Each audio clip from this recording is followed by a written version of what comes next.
The champagne tower caught the light like 1,000 tiny prisons, each glass reflecting the opulent ballroom in fractured, distorted pieces. I stood behind the catering station, my fingers cramping around the silver tray, watching Manhattan's elite glitter and laugh in their designer gowns and custom suits. The air was thick with expensive perfume, cigar smoke, and the particular scent of old money.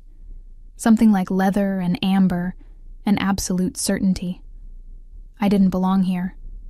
But then again, I never belonged anywhere that mattered. Olivia. My stepmother's voice cut through the classical music like a blade. Stop hiding behind that ridiculous tray and make yourself useful. I flinched, nearly dropping the champagne flutes I'd been arranging. Victoria Ashmore Chen had perfected the art of public humiliation. Her words always just quiet enough that only I could hear the venom beneath the honey. Yes, ma'am.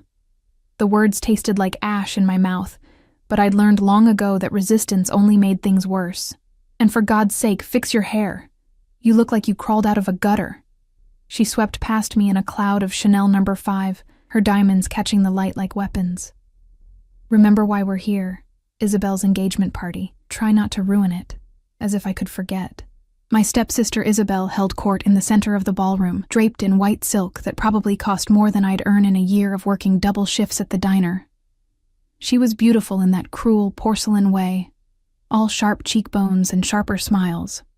And tonight, she was celebrating her engagement to a man I'd never seen, but whose name everyone whispered with a mixture of fear and fascination. Dante Moretti, the youngest Don of the Moretti crime family. A king in a city of wolves. I adjusted my ill-fitting black dress, a hand-me-down from Isabel that hung loose on my smaller frame, and weaved through the crowd with my tray of champagne. My feet ached in the too-tight shoes Victoria had thrown at me this morning. Everything about me was wrong, ill-fitted, borrowed, a ghost haunting someone else's life. "Excuse me, miss?" The voice was warm, belonging to an elderly woman dripping in pearls. I offered her a glass with a practiced smile, the kind that didn't reach my eyes. She didn't even look at my face before taking it. Invisible. That's what I was. What I'd always been since my father married Victoria 6 years ago, then promptly died in a car accident, leaving me at the mercy of a woman who saw me as nothing more than an inconvenient reminder of his first marriage. The ballroom doors opened, and the temperature seemed to drop 10 degrees. Conversations faltered. Heads turned. Even the string quartet seemed to play softer, as if the music itself was bowing to whatever had just entered the room. I felt him before I saw him. It was like a shift in atmospheric pressure, the moment before lightning strikes. My skin prickled, and the hair on the back of my neck stood up. I turned, compelled by some instinct I didn't understand. And then I saw him. Dante Moretti moved through the crowd like a shark through still water. Silent, purposeful, absolutely lethal. He was younger than I'd imagined, maybe 30 at most, with dark hair swept back from a face that could have been carved from marble by an artist who understood both beauty and cruelty. His suit was black, perfectly tailored to a body that spoke of controlled violence. But it was his eyes that stopped my breath, dark, almost black, and completely empty of warmth. 2 men flanked him, clearly security, their eyes scanning the room with professional paranoia. But no one was looking at them. Everyone was looking at him. Isabel rushed forward with a practiced squeal of delight, her white silk billowing around her like angel wings. She reached for him, but he caught her wrist before she could touch his face, holding it at a careful distance. His expression didn't change, but something flickered in those dark eyes. Something cold and measuring. "Dante, darling." Isabel's voice was sugar-sweet, but I heard the edge of nervousness beneath it. "Everyone's been dying to meet you, have they?" It wasn't a question. His voice was surprisingly soft, with just a hint of an accent that made every word sound like a threat wrapped in velvet. I should have looked away, should have kept moving, kept serving, kept being invisible. But I couldn't. He was terrifying and magnetic in equal measure, and I found myself frozen 3 feet away, still holding my stupid tray of champagne, staring at him like an idiot. And then he looked at me. Our eyes met across the crowd, and the world tilted on its axis. His gaze pinned me in place, dark and fathomless and so intense I forgot how to breathe. It lasted only a second, maybe two, before Isabel recaptured his attention, pulling him deeper into the crowd of admirers. But that second changed something fundamental in my chest, like a lock clicking open that I hadn't known was there. I stumbled backward, my hip hitting the edge of a table. The champagne glasses on my tray rattled dangerously, and I grabbed for them, but my hands were shaking too badly. "Careful, dear." An older man steadied my elbow, saving me from complete disaster. "Wouldn't want to waste good Dom Perignon?" I mumbled something that might have been thank you, and fled toward the kitchen, my heart hammering against my ribs like a trapped bird. What the hell was that? I'd never had such a visceral reaction to anyone in my life. It felt like standing too close to a fire, dangerous, consuming, impossible to look away from. The kitchen was chaos, white-coated staff rushing between stations, the air thick with heat and the smell of truffle oil and seared meat. I set my tray down with shaking hands and pressed my palms against the cool stainless steel counter, trying to steady myself. "You look like you've seen a ghost." Marcus, one of the other catering staff, appeared beside me with a knowing smirk. "Let me guess, you met the groom?" "I didn't meet him. I just saw him." "Yeah, he has that effect on people." Marcus lowered his voice, glancing around to make sure no one was listening. "My cousin works security at one of his clubs. Says Moretti's the real deal, not the kind of guy who got his position through family connections. He earned it, with blood." A chill ran down my spine. "What do you mean?" "I mean he's dangerous, Liv, like actually dangerous. Not rich boy playing gangster dangerous. The kind of dangerous where people disappear and nobody asks questions." Marcus grabbed a fresh tray. "Your stepsister's either incredibly brave or incredibly stupid for getting involved with him."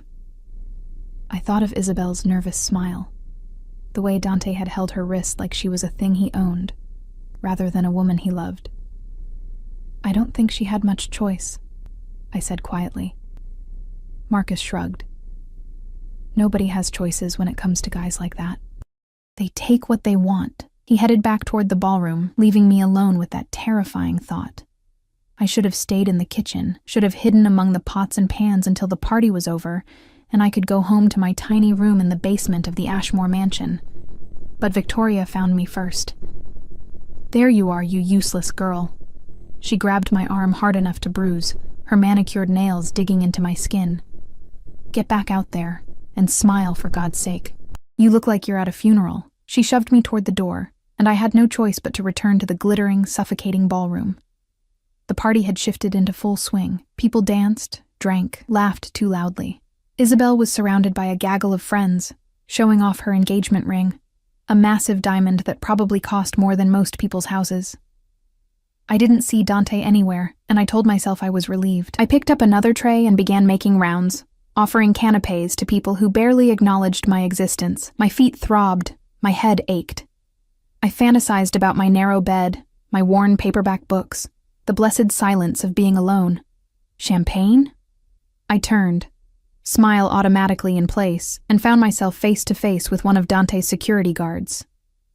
He was enormous, easily 6'4", with the kind of build that spoke of serious gym time and possibly steroids. These are hors d'oeuvres, but I can get you." "Not for me." His voice was surprisingly gentle for someone so intimidating. "Mr. Moretti would like a word with you." My blood turned to ice water. "I'm sorry. What?" "Mr. Moretti. He wants to speak with you, privately." The guard gestured toward a hallway leading away from the ballroom. "This way, please." This had to be a mistake. Why would Dante Moretti want to speak with me? I was nobody. Less than nobody. "I think you have the wrong person." "Miss Olivia Chen?" The guard raised an eyebrow. "I don't make mistakes. How did he know my name?" Panic fluttered in my chest like a caged bird. Every instinct screamed at me to run, but where would I go? "You didn't say no to men like Dante Moretti." Marcus's words echoed in my head. They take what they want. I set down my tray with numb fingers and followed the guard down the hallway, my heart pounding so hard I could feel it in my throat. The sounds of the party faded behind us, replaced by the clicking of my heels on marble and the rushing of blood in my ears. The guard stopped at a door, knocked twice, then opened it without waiting for a response. "Miss Chen, sir." I stepped into what appeared to be a private library, all dark wood paneling, leather-bound books, and the smell of old paper and expensive whiskey. Floor-to-ceiling windows overlooked the Manhattan skyline. The city spread out like a carpet of lights, and standing at those windows, his back to me, was Dante Moretti. The door closed behind me with a soft click that sounded like a cell door locking. I was alone with him. "Do you know why I asked you here, Olivia?" His voice was quiet, almost conversational, but it sent shivers down my spine. He still hadn't turned around. "No, sir." My voice came out smaller than I intended. "Look at me." It wasn't a request. I raised my eyes and found him watching me in the window's reflection, his dark gaze cataloging every detail of my face, my body, my fear. "Come closer." My feet moved before my brain could protest, carrying me across the Persian rug until I stood a few feet behind him. This close, I could smell his cologne. Something expensive and dark, like sandalwood and sin. He finally turned, and the full force of his attention hit me like a physical blow. Up close, he was even more devastating. Sharp cheekbones, a jaw that could cut glass, lips that looked cruel even in repose. But it was his eyes that held me captive. Intelligent, calculating, and completely devoid of mercy. "Tell me, Olivia," he said softly, taking a step toward me. "How long have you been stealing from your stepmother?" The world stopped spinning. The accusation hung in the air between us like smoke, choking me. My mind reeled, trying to process his words, trying to understand how this nightmare had become so much worse. I don't... The words tangled on my tongue. "I haven't stolen anything." Dante's expression didn't change, but something flickered in those obsidian eyes. Amusement, maybe. Or perhaps just confirmation of something he already knew. "No?" He pulled his phone from his pocket with a fluid motion, tapping the screen twice before turning it toward me. "Then perhaps you can explain these transfers from Victoria Ashmore's personal account. Small amounts. Never enough to trigger alerts. Always on Fridays when she reviews her weekly expenses." He tilted his head, watching me with the focused attention of a predator. "Clever, really, if you were actually guilty." The screen showed bank records, transaction histories, dates and amounts that made my stomach drop. Someone had been skimming money from Victoria's account for months. Thousands of dollars, taken in careful increments. That wasn't me. My voice was barely a whisper. "I don't even have access to her accounts. I know." The simple statement stopped my spiraling thoughts cold. I stared at him, confused, terrified, unable to understand what game he was playing. Dante pocketed his phone and moved to the bar cart, pouring amber liquid into 2 crystal glasses with practiced ease. "Your stepsister Isabel, on the other hand, has had access to her mother's account since she turned 18. She's been funding a rather expensive cocaine habit, among other things." The room tilted. I grabbed the back of a leather chair to steady myself, my fingers digging into the supple material. "Isabel has been very careful to make it look like you're the thief." He held out one of the glasses to me. "She's been setting you up for months, and tomorrow morning, Victoria plans to file charges against you for embezzlement and theft." "No." The word came out strangled. "No, that's not. Victoria wouldn't. Victoria would do exactly that." Dante's voice was matter-of-fact, almost bored. "She's already contacted her lawyers. You'll be arrested, charged, convicted. You'll go to prison, Olivia, and Isabel will continue bleeding her mother dry while you rot in a cell for crimes you didn't commit." I couldn't breathe. The walls were closing in, the air too thick, too hot. This couldn't be happening. It couldn't be real. "Why are you telling me this?" I managed to choke out. "Why do you even care?" "I don't care." He said it so simply, so honestly, that it hurt more than cruelty would have. "But I have a problem, and you're going to solve it for me." He gestured to the chair I was gripping like a lifeline. "Sit down before you fall down. You look like you're about to faint." My legs gave out, and I collapsed into the chair more than sat in it. Dante remained standing, towering over me, completely in control while my entire world crumbled to ash. "Your stepsister is a liability." He took a sip of his whiskey, his movements precise and controlled. She's reckless, addicted, and fundamentally stupid. She believes marrying me will give her power, protection, unlimited money to fund her habits. She's wrong on all counts.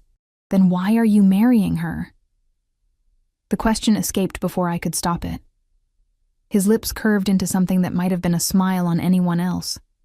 On him, it looked dangerous. Because her mother owns something I need.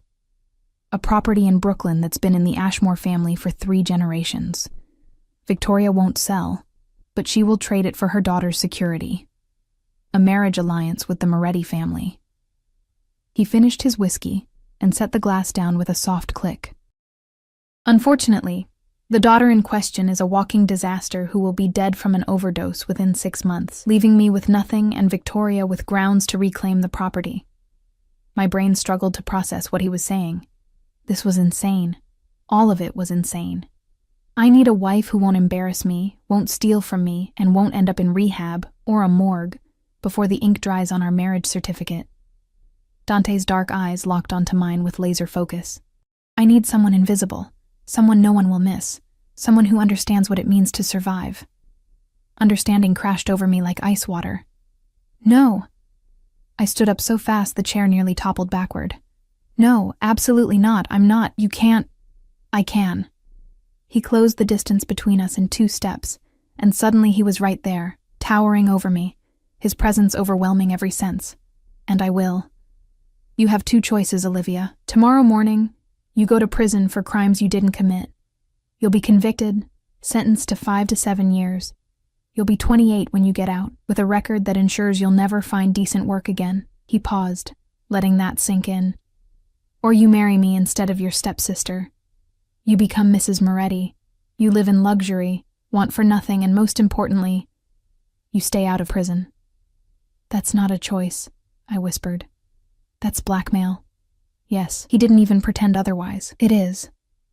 I tried to step back, but I was already against the chair, trapped, just like I'd always been trapped. First by my father's death, then by Victoria's cruelty, now by this beautiful monster who spoke of marriage like a business transaction. Why me? My voice cracked. If Isabel is such a disaster, why not just call off the engagement? Find someone else? Because I need that property by Friday, and I've already invested 6 months in this arrangement. I don't have time to start over. His expression remained impassive, but I caught a flicker of something in his eyes. Calculation. You're perfect. Victoria will be thrilled to be rid of you. Isabel will be relieved she doesn't have to play the mafia wife. And you. He reached out, and I flinched, but he only brushed a strand of hair from my face with surprising gentleness. You get to live. Isn't that what you want? To finally stop merely surviving? His touch burned like a brand. I jerked away, my back hitting the bookshelf behind me. I need time to think. You have 30 seconds. He pulled his phone out again, his finger hovering over the screen. I can make 1 call, and by morning, the evidence against you will be ironclad. Victoria will have you arrested before breakfast. Or, he lowered the phone. You say yes, and I make the problem disappear? Your choice. 30 seconds. 30 seconds to decide the rest of my life.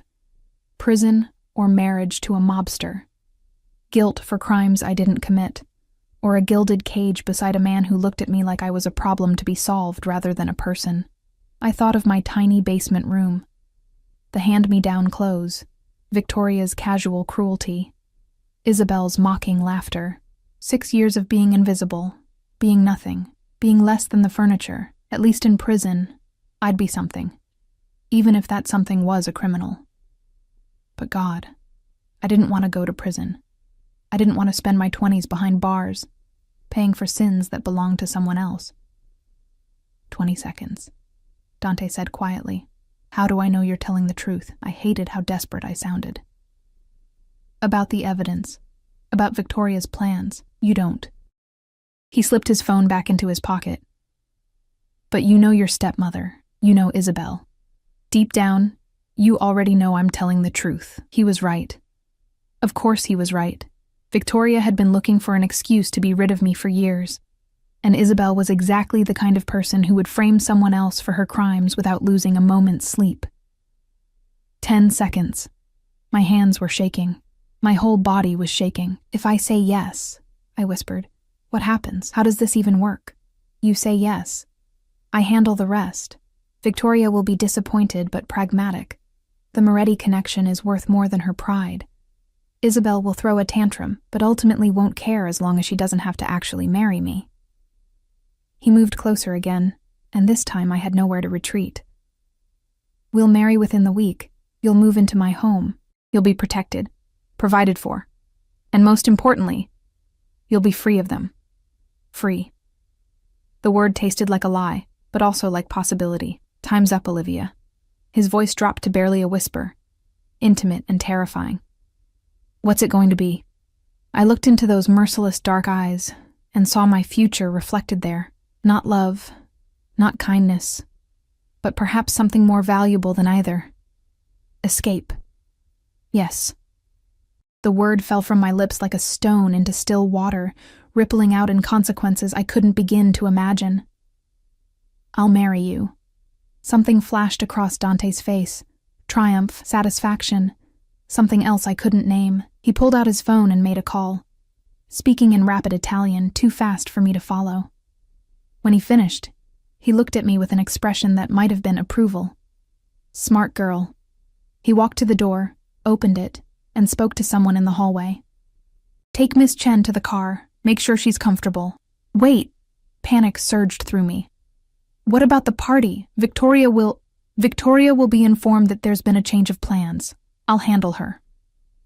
He turned back to me, and for the first time, I saw something almost like warmth in his eyes. Almost. "You've made your choice, Olivia. There's no going back now." The security guard from earlier appeared in the doorway, gesturing for me to follow. I moved on autopilot, my mind still trying to catch up with what I'd just agreed to. As I reached the door, Dante's voice stopped me. "Olivia."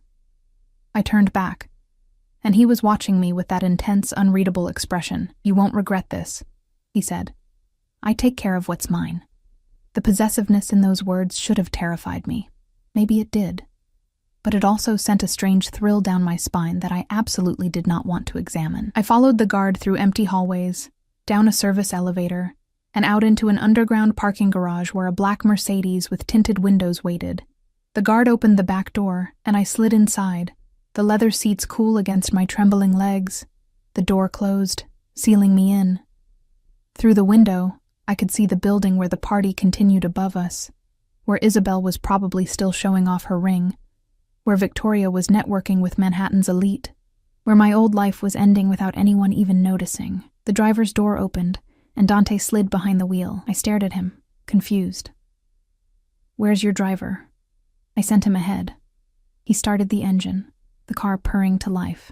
I prefer to drive myself sometimes, especially when I need to think. We pulled out of the garage and onto the rain-slicked streets of Manhattan. The city lights blurred past, neon and chrome, and 1,000 lives that had nothing to do with mine. "Where are we going?" My voice sounded small in the leather-scented darkness. "Somewhere safe." Dante's eyes met mine in the rearview mirror. "You'll stay at one of my properties tonight. Tomorrow we'll begin preparations for the wedding." Wedding. I was getting married. To this terrifying, beautiful stranger who'd bought me like property to solve a business problem. What the hell had I just done? The penthouse was a study in controlled luxury. All clean lines, dark wood, and floor-to-ceiling windows that turned Manhattan into a glittering backdrop. Dante led me through the entrance with a hand on the small of my back, a gesture that felt both protective and possessive, like he was already marking his territory. "The guest room is down that hallway," he said, gesturing to the left. "Second door. You'll find everything you need, clothes, toiletries." "My housekeeper anticipated your size." Of course he had a housekeeper who could predict a stranger's measurements. Of course he did. "I don't understand." I wrapped my arms around myself, suddenly freezing despite the warmth of the apartment. "How long have you been planning this?" Dante shrugged off his jacket, draping it over a chair with casual grace. Underneath, his white shirt was crisp and perfectly fitted, showing off broad shoulders and a lean, muscular build. since I realized Isabel was a liability. About 3 weeks ago. 3 weeks? The number hit me like a slap. You've been watching me for 3 weeks? I've been having you watched, yes. He moved to the bar and poured himself another whiskey, the amber liquid catching the city lights. I needed to know if you were worth the investment. If you were as invisible as you seemed. If you were strong enough to survive in my world. The casual admission made my skin crawl. You had me followed, investigated, extensively. He took a sip, his dark eyes never leaving mine. I know you work 2 jobs, the catering company and night shifts at a diner in Queens. I know you're putting yourself through community college online, studying literature of all impractical things. I know you haven't been on a date in over a year. I know Victoria keeps you in the basement and makes you hand over most of your paycheck for room and board. His voice took on a sharp edge. I know everything about you, Olivia, including the fact that you're stronger than you think you are. I should have been outraged, should have screamed, thrown something, demanded to be taken back. But instead, I felt a strange, twisted validation. Someone had been paying attention. Someone had seen me when I thought I was invisible. Even if that someone was a monster. I'm not strong, I said quietly. I'm just stuck. You're a survivor. Dante set down his glass and moved toward me with that predatory grace. There's a difference between being stuck and being strategic. You've been surviving in a hostile environment for 6 years, staying under the radar, biding your time. That takes intelligence, discipline. He stopped a foot away, close enough that I could feel the heat radiating from his body. Those are qualities I value, qualities I need in a wife. A wife you're blackmailing into marriage. A wife I'm rescuing from prison. His correction was sharp. Don't romanticize your situation, Olivia. You weren't going to escape Victoria on your own. You were going to work yourself to death in that diner, scraping by on nothing, always one disaster away from homelessness. I'm offering you a way out. The truth of his words stung because he was right. I'd been so focused on surviving day to day that I'd never actually planned for a future. I'd been treading water, waiting for... What? A miracle? Prince Charming? I'd gotten the devil instead. Get some rest, Dante said, his voice softening fractionally. Tomorrow will be busy. We have a wedding to plan. I nodded numbly and walked down the hallway, my feet sinking into carpet so thick it felt like walking on clouds. The guest room was larger than my entire basement space at Victoria's. A king-sized bed with silk sheets, an ensuite bathroom with a soaking tub, and a walk-in closet already filled with clothes in exactly my size. I locked the door behind me, then immediately felt stupid. If Dante wanted to come in, a lock wouldn't stop him. Nothing would stop him. I stripped off the ill-fitting black dress and stood under the shower until my skin turned pink, trying to wash away the feeling of being watched, investigated, purchased. The water was hot and endless, so different from the lukewarm trickle I was used to at Victoria's house. When I finally emerged, wrapped in a towel softer than anything I'd ever owned, I found pajamas laid out on the bed, real silk, in a deep emerald green. I put them on and caught my reflection in the mirror. I looked different. The clothes fit. My skin glowed from the hot shower. My dark hair fell in damp waves around my shoulders, instead of being scraped back in the harsh bun Victoria insisted on. I looked almost pretty, almost like someone who could be a Mafia Boss's wife. The thought was so absurd I almost laughed. Almost. I climbed into the massive bed, expecting to lie awake all night, my mind spinning with terror and regret. But exhaustion pulled me under like a riptide, and I fell into a dreamless, heavy sleep. Morning came with gentle pressure on my shoulder, and a woman's voice speaking softly. Miss Chen? I'm sorry to wake you, but Mr. Moretti asked me to help you prepare for the day. I jolted awake, disoriented, my heart hammering. For a moment, I couldn't remember where I was. Then it all came crashing back. The party, the library, the deal with the devil. A woman in her 50s with kind eyes and graying hair smiled at me apologetically. I'm Elena, Mr. Moretti's housekeeper. I've prepared breakfast, and there are several outfits in the closet for you to choose from. Mr. Moretti will be ready to leave in an hour. Leave. My voice was rough with sleep. Where are we going? He didn't say, miss, but I suspect it involves preparations. Her smile turned knowing. Congratulations, by the way. Mr. Moretti has never brought a woman here before. You must be very special. Special. Right. Special like a chess piece was special, useful for a specific purpose, easily sacrificed when the game demanded it. Elena left me to get ready, and I forced myself out of bed. The closet held dozens of options. All designer labels I recognized from fashion magazines I'd flipped through during slow shifts at the diner. I chose a simple cream blouse and dark jeans. Practical, but elegant. When I emerged, Elena had set out breakfast on the balcony. Fresh fruit, pastries, coffee that smelled like heaven. The morning sun turned the city golden, and for a moment, I could almost pretend this was normal, that I was someone who belonged in penthouses and silk pajamas. Dante appeared as I was finishing my second cup of coffee, looking impossibly put together in a charcoal suit that probably cost more than I'd made in 6 months. His hair was still slightly damp from a shower, and I caught a whiff of that dark, expensive cologne. Good. You're ready. His eyes swept over me, assessing. We have 4 stops today. First, the courthouse to expedite the marriage license, then my lawyer's office to sign the prenuptial agreement. After that, a jeweler for rings, and finally, a bridal boutique. My stomach dropped. Today? All of that today? I don't believe in wasting time. He pulled out his phone, already typing something. The wedding is Friday. That gives us 3 days to handle the logistics. 3 days. I was getting married in 3 days to a man I'd met less than 12 hours ago. What about Victoria? Isabel? The words tumbled out. Don't they need to be told? Already handled. Dante's expression was unreadable. I called Victoria this morning, explained that I'd reconsidered the arrangement and found you to be a more suitable match. She was surprisingly agreeable once I mentioned doubling the property value I was offering. Of course she was. Victoria had probably been thrilled to trade her unwanted stepdaughter for double the profit. And Isabel? Threw a tantrum as expected. Threatened to expose my criminal activities to the police. His lips curved into something cold and sharp. I reminded her that I have extensive documentation of her drug purchases, including several transactions that crossed state lines. Federal offenses. She became much more cooperative after that. The casual way he discussed blackmail and threats made my head spin. This was my life now. A world where laws were suggestions, and loyalty was bought with fear. Come. He held out his hand, and after a moment's hesitation, I took it.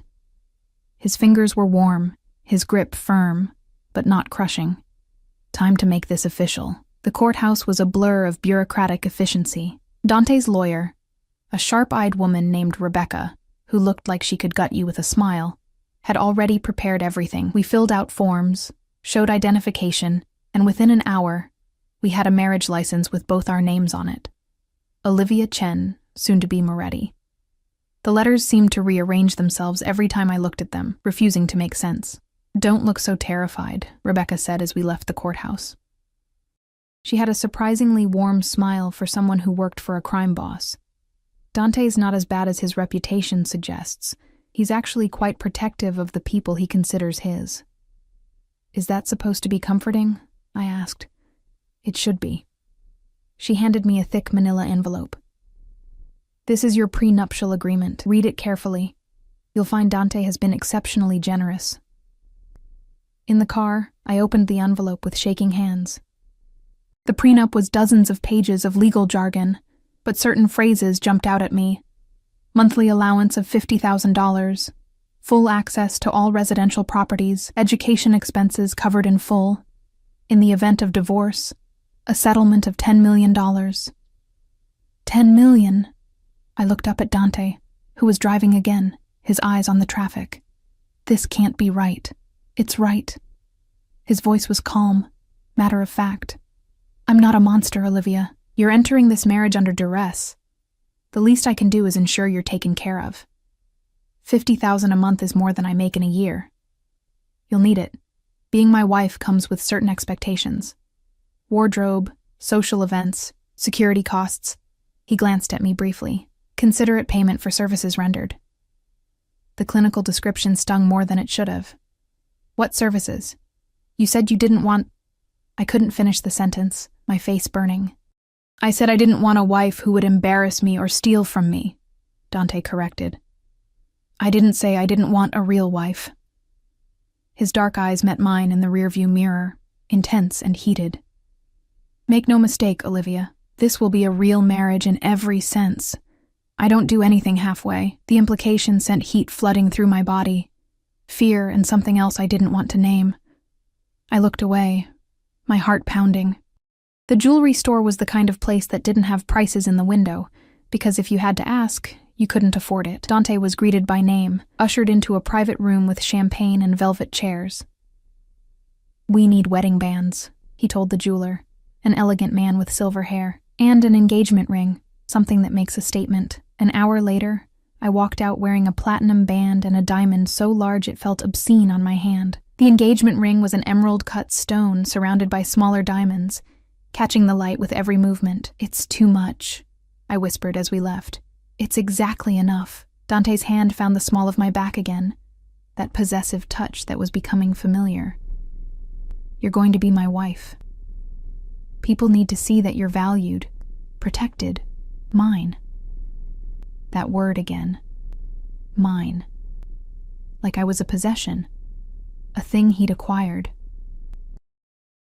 The bridal boutique was the final stop, and by then, I was exhausted. Emotionally, physically, spiritually drained. But the moment we walked in, a switch seemed to flip in Dante. He became focused, engaged, studying each dress the consultant brought out with the intensity of a general planning a battle.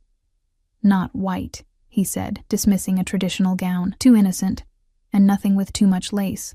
She's elegant, not frilly. The consultant nodded, returning with an entirely different selection. Dante pointed to a dress in champagne silk, simple but stunning, with a fitted bodice and a skirt that flowed like water. That one. Let me see it, Honor. I disappeared into the dressing room, and the consultant helped me into the gown. When I looked in the mirror, I barely recognized myself. The dress fit like it had been made for me, highlighting curves I didn't know I had, the silk catching the light like liquid gold. I stepped out, and Dante's expression changed. Just for a moment, something flickered in those dark eyes. Heat, possession, approval. Perfect. His voice was rough. We'll take it. On the drive back to the penthouse, as the city lights began to glow in the gathering dusk, I finally found the courage to ask the question that had been burning in my chest all day. Why are you really doing this, Dante? I know it's about the property, but there has to be more. You could have found 100 other ways to get what you want. He was quiet for a long moment, his hands steady on the wheel. When he finally spoke, his voice was softer than I'd ever heard it. My father built an empire on the backs of people he didn't value. Soldiers, workers, wives, they were all expendable to him. Tools to be used and discarded. His jaw tightened. I'm not my father. When I commit to something, to someone, it's absolute. You're going to be my wife, Olivia. That means something to me, even if it doesn't mean anything to you yet. The vulnerability in those words took my breath away. For just a moment, the monster showed me something human underneath. It means something, I said quietly. I'm just not sure what yet. His eyes met mine in the mirror, and something passed between us. An understanding, maybe, or the beginning of one. You will, he promised. In time you will. The next 2 days passed in a whirlwind of preparations that left me dizzy and disoriented. Dante's world operated on a completely different frequency than anything I'd ever known. Private appointments, designers who came to the penthouse, phone calls in rapid Italian that I couldn't follow but understood, were about me. Elena became my constant companion, explaining the unspoken rules of Dante's world with patient kindness. Don't leave the penthouse without security. Don't answer the phone unless she screened it first. Don't trust anyone who claimed to be a friend until Dante confirmed it. It sounds like a prison, I said on Thursday afternoon, watching Manhattan sprawl below us from the balcony. It sounds like protection, Elena corrected gently. She was arranging flowers, white roses and dark greenery for tomorrow's ceremony. Mr. Moretti has enemies, Miss Chen. Many enemies. Once you become his wife, you become a target. He's not trying to control you. He's trying to keep you alive. The distinction felt thin, but I understood her point. This wasn't Victoria's cruelty disguised as concern. This was something else. A gilded cage, yes, but one built from genuine danger rather than spite. That evening, Dante returned home earlier than usual, finding me curled up on the couch with a book from his extensive library.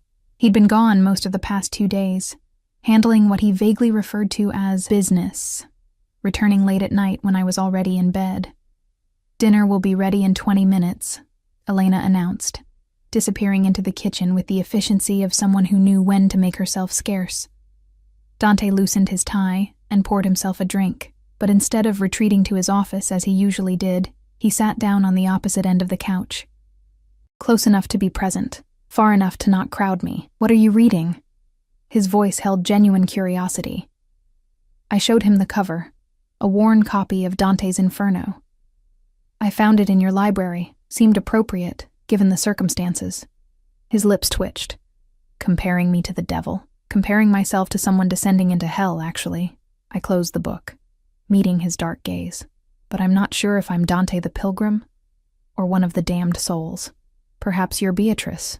He swirled the whiskey in his glass, the amber liquid catching the lamplight. "The guide who leads him toward paradise." The literary reference surprised me. "You've read it?" My father insisted I read the classics. He had pretensions of being an educated man, despite the blood on his hands.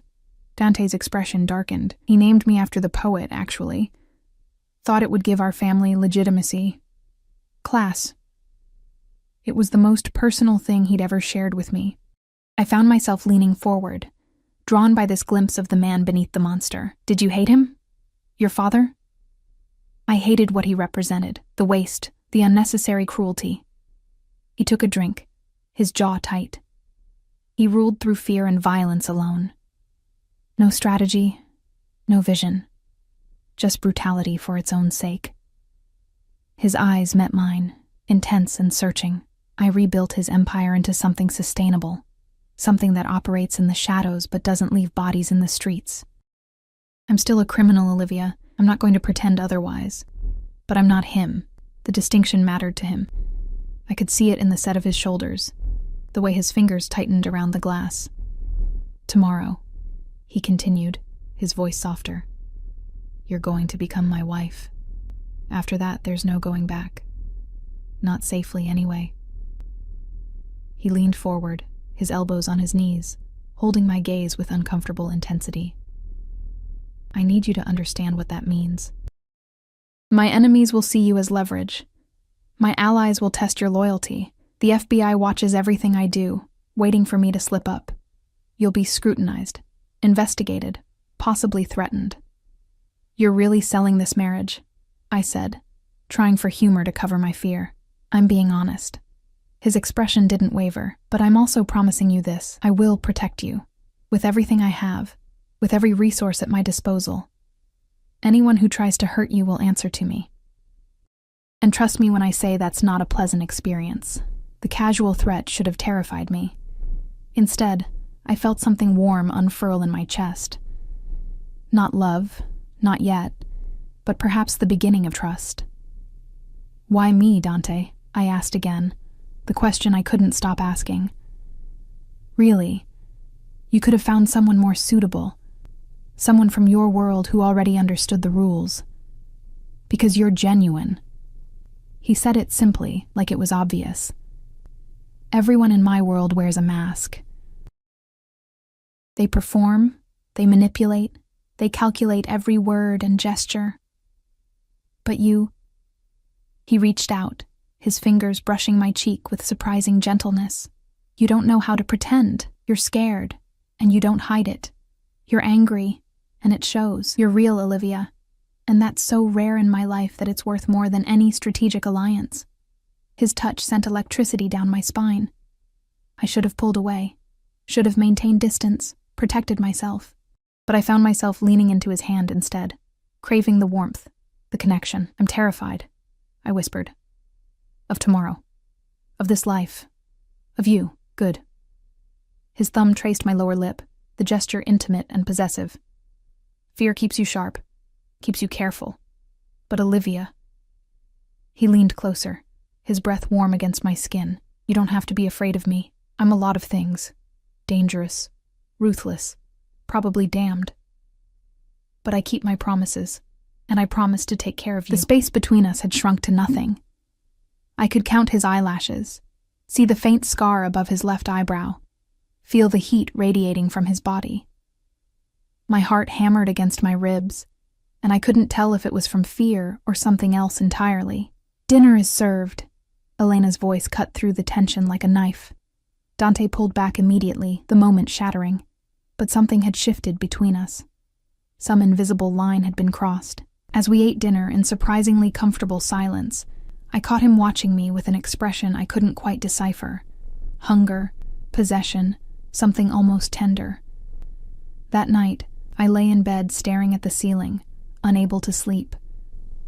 Tomorrow I would marry a man I barely knew. Tomorrow my entire life would change in ways I couldn't begin to predict. A soft knock on my door made me sit up. Come in.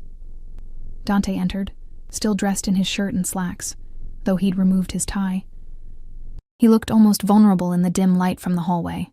I couldn't sleep either, he said. I wanted to. He paused, seeming to struggle with words for the first time since I'd met him. I wanted to make sure you're okay, that you're not planning to run. Where would I run to? I pulled my knees to my chest. You've made sure I understand the consequences of backing out. That's not why I'm here. He moved closer, sitting on the edge of the bed with careful distance between us. I'm here because you looked scared at dinner, and I don't want you to be afraid. Not of this. Not of me. The admission cost him something. I could see it in the tension of his shoulders, the way he wouldn't quite meet my eyes. I am afraid, I admitted. But not just of you. I'm afraid of failing, of not being what you need me to be, of waking up one day and realizing I traded one prison for another. This isn't a prison. His hand found mine in the darkness, his fingers interlacing with mine. I know it feels that way right now, but Olivia, I'm giving you freedom, real freedom. Money, security, education, anything you want. The only thing I'm asking in return is loyalty. Be my wife, stand by my side, and I'll give you the world. What if I don't want the world? My voice cracked. What if I just want to be seen, to matter to someone? Dante's dark eyes locked onto mine, intense and unwavering. You matter to me, more than you should, considering we've known each other less than a week. But you do. He raised our joined hands, pressing his lips to my knuckles in a gesture that felt almost reverent. Tomorrow, when you walk toward me, when you say those vows, I want you to know that I see you, Olivia. I've always seen you. Tears burned behind my eyes. No one had ever said anything like that to me. No one had ever made me feel like I was worth seeing. Stay, I whispered before I could stop myself. Just stay for a while. I don't want to be alone tonight. He should have said no, should have maintained distance, kept things professional, but instead, he kicked off his shoes and stretched out on top of the covers beside me, leaving space but offering presence. Tell me about your father, he said quietly. Your real father, before Victoria. So I did. I told him about my dad's terrible jokes and his love of old movies. About how he used to dance with me in the kitchen while we made pancakes on Sunday mornings. About the car accident that took him from me when I was 17. And how Victoria had swooped in within months, erasing every trace of him from the house like he'd never existed. Dante listened without interrupting, his hand still holding mine in the darkness. When I finished, he was quiet for a long moment. He would have wanted better for you than Victoria, he finally said. Better than me, probably, but he would have wanted you to survive, to live, not just exist. I hope he would understand why you're doing this. I hope so too, I whispered. We lay there in comfortable silence, our hands joined, until my breathing evened out and sleep finally claimed me. The last thing I remembered was the warmth of his presence beside me and the strange, unexpected feeling of safety. Friday morning arrived with crystalline clarity. A perfect autumn day in Manhattan. The sky impossibly blue and cloudless. Elena woke me early, her eyes sparkling with excitement. Your wedding day, Miss Chen? Well, Your last few hours as Miss Chen anyway. She'd arranged for a stylist and makeup artist, both of whom descended on me with professional efficiency. My hair was swept up in an elegant chignon, my makeup subtle but transformative. When I finally put on the champagne silk dress, even I had to admit I looked beautiful. Mr. Moretti is going to lose his mind when he sees you, the stylist said with a knowing smile. The ceremony was being held in the penthouse. Just a handful of people. Elena, Rebecca the lawyer, two of Dante's most trusted security guards who would serve as witnesses, and a judge who'd been convinced, bribed probably, to perform a private ceremony. No family, no friends. Just the bare minimum required by law. It should have been depressing. Instead, it felt oddly intimate. Dante was waiting in the living room, the furniture pushed back to create a makeshift aisle lined with white roses. He wore a black suit that looked like it cost more than a car, his hair perfectly styled, his face carefully composed, but when he saw me, his composure cracked. Just for a second, his eyes widened, his breath caught, and something raw and hungry flashed across his features before he locked it down. He looked at me like I was the only person in the world who mattered. I walked toward him on trembling legs, my heart in my throat. When I reached him, he took my hands, and I felt the slight tremor in his fingers, the only sign that he was as nervous as I was. The judge began speaking, the words washing over me in a blur. I heard myself repeat vows I barely processed, felt Dante's hands steady and warm around mine. When it came time to exchange rings, he slid the platinum band onto my finger with such gentleness, it made my eyes burn. I, Dante Alessandro Moretti, take you, Olivia Marie Chen, to be my wife, he said, his voice low and fierce. I promise to protect you, to honor you, and to never let anyone hurt you again.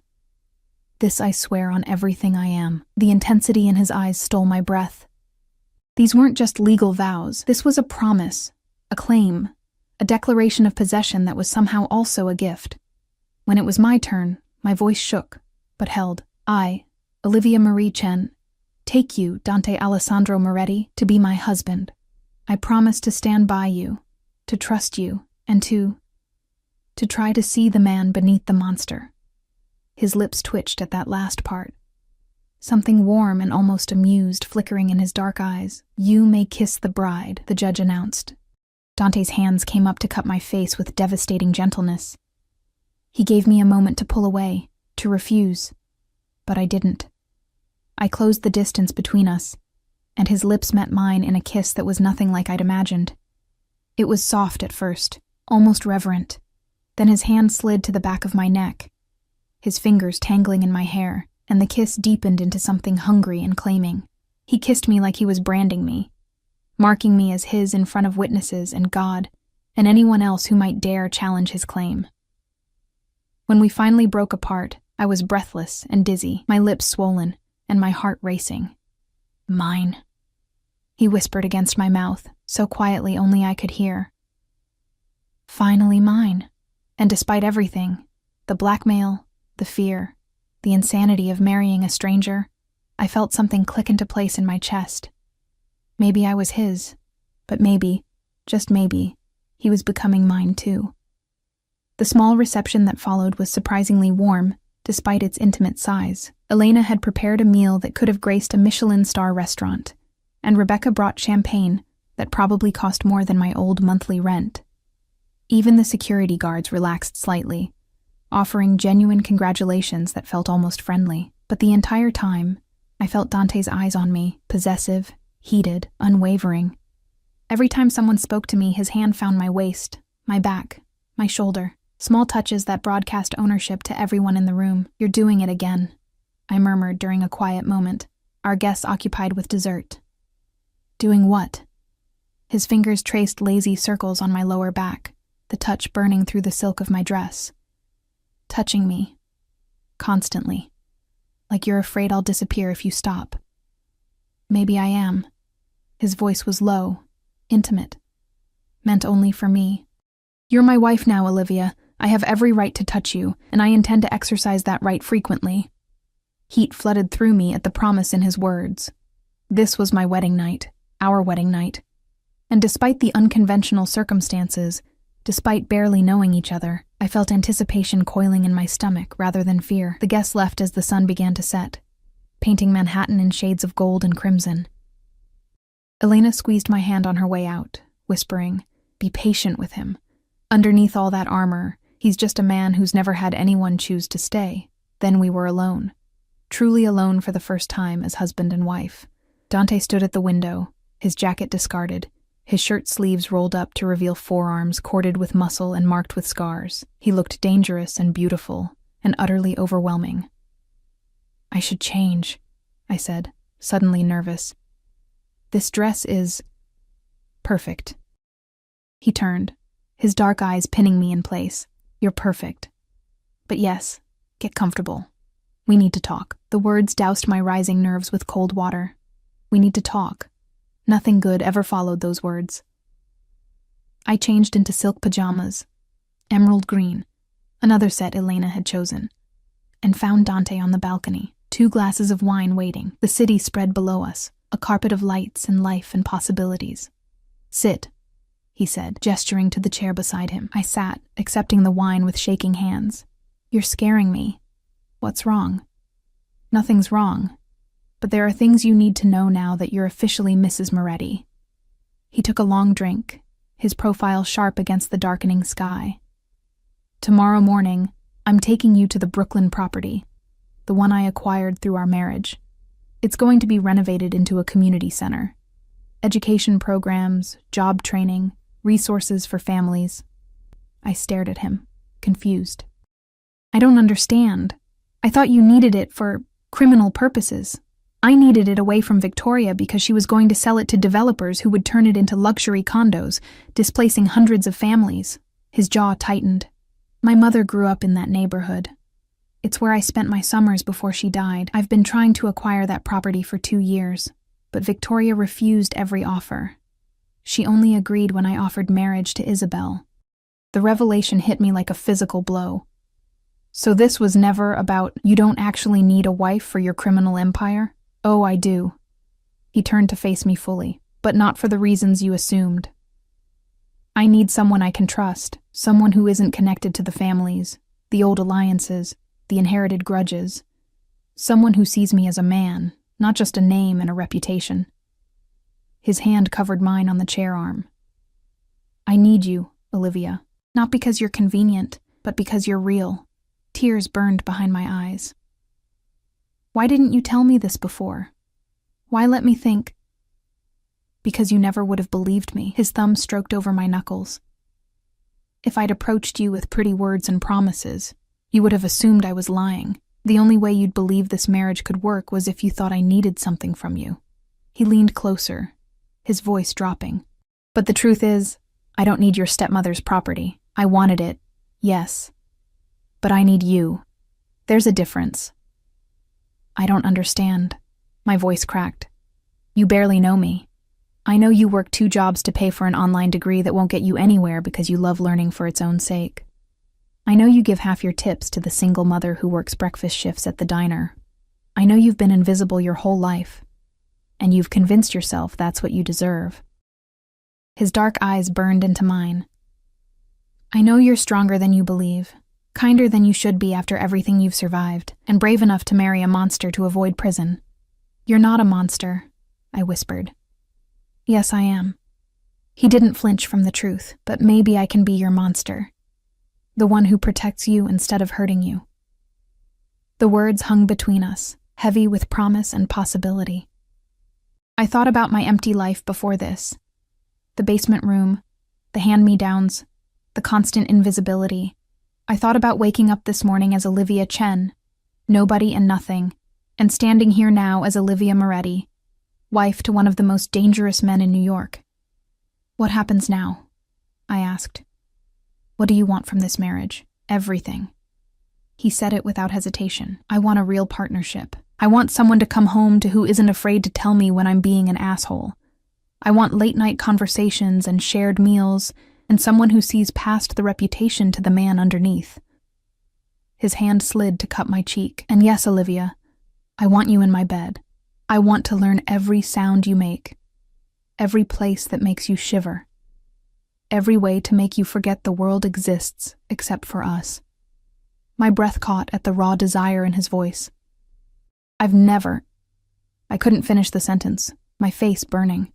Understanding flickered in his eyes. Never? I shook my head, mortified. I dated in high school before my dad died.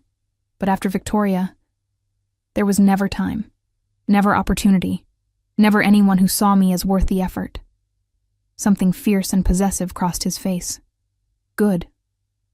The word was almost a growl. Then I get to be your first, your only. No one else's touch to erase, no comparisons to worry about. Just you and me, figuring this out together. He stood, pulling me up with him, his hands settling on my waist. But not tonight. You're overwhelmed, exhausted, and I'm not going to rush this. When I take you to bed, Olivia, I want you desperate for it, begging for it, not doing it because you think it's expected. The promise sent heat pooling low in my belly. What if I already want it? His control cracked, just for a moment. His fingers tightened on my waist, his eyes going dark and hungry. Don't tempt me, wife. I'm barely holding on to my restraint as it is. Then don't. I didn't recognize my own voice. Husky, confident, wanting. Hold on, I mean. You said this is a real marriage, so make it real. For 3 heartbeats, he just stared at me. Then he moved, fast and fluid, his mouth crashing down on mine with nothing gentle about it. This kiss was possession and claiming and barely leashed hunger. His hand slid into my hair, tilting my head back to deepen the kiss, his tongue sweeping into my mouth with devastating skill. I gasped against his lips, my fingers clutching at his shirt, and he used the opportunity to lift me, my legs automatically wrapping around his waist. He carried me inside without breaking the kiss, navigating through the penthouse with the ease of someone who knew every inch of his territory. His bedroom was all dark wood and masculine elegance, dominated by a massive bed with black silk sheets. He laid me down with surprising gentleness, following me down, his body covering mine with delicious weight. Last chance to say no, he murmured against my throat, his teeth grazing my pulse point. Because once I start, I'm not going to want to stop. Then don't stop. I arched into him, craving more contact, more of everything. Please, Dante. I'm tired of being invisible. Make me real. Something shifted in his expression, the last of his control burning away, replaced by raw need and possessive hunger. You're already real to me, sweetheart. But I'm going to spend the rest of the night making sure you feel it. And he did. He took his time, learning my body with hands and mouth, and whispered praise that made me feel beautiful, desired, cherished. He was patient with my inexperience, guiding me through sensations I'd never imagined, taking pleasure in my responses. And when he finally made me his in truth, when the last barrier between us shattered and I cried out his name into the darkness, I felt something fundamental shift in my chest. This wasn't just physical. This was binding, claiming, the forging of something that went deeper than mere attraction. Afterward, I lay in his arms, my head on his chest, listening to the steady rhythm of his heartbeat. His fingers traced lazy patterns on my bare shoulder, and I'd never felt so safe in my life. No regrets? He asked quietly. Not about this. I pressed a kiss to his chest, right over his heart. Maybe about the blackmail, probably about the terrifying criminal empire, but not about you. His chest rumbled with quiet laughter. I can live with that. He tilted my chin up, his dark eyes serious. I meant what I said earlier, Olivia. You matter to me. This matters. And I'm going to spend every day proving that to you. Even when I'm difficult?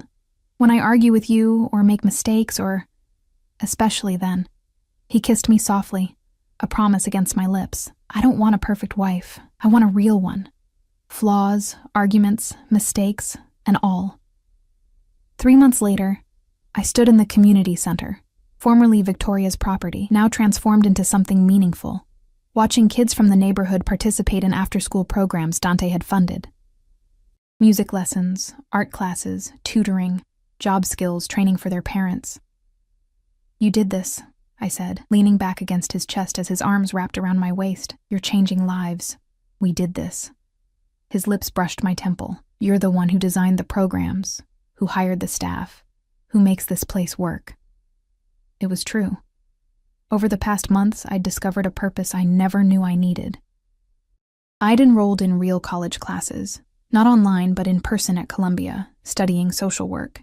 I'd made friends with the staff at the center, with some of Dante's associates' wives who turned out to be surprisingly normal once you got past the designer clothes and security details. I'd built a life. A real life. Victoria called again, I mentioned.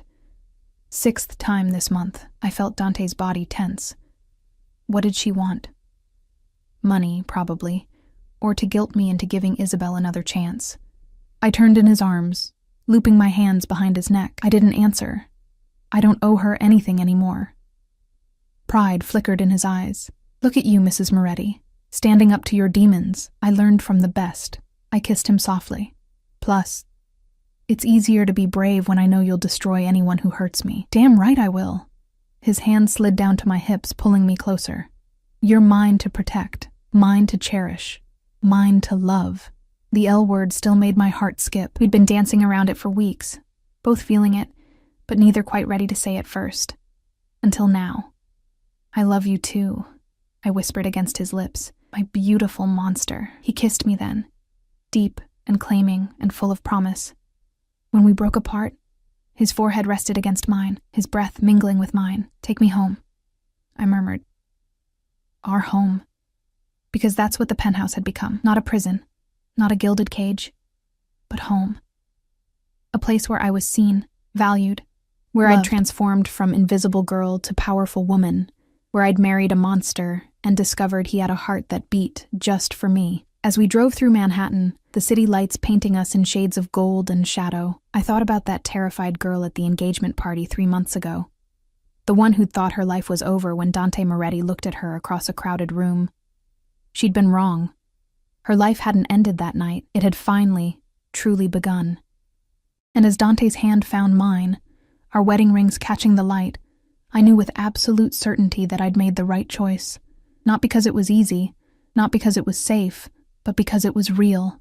We were real, and that was worth everything.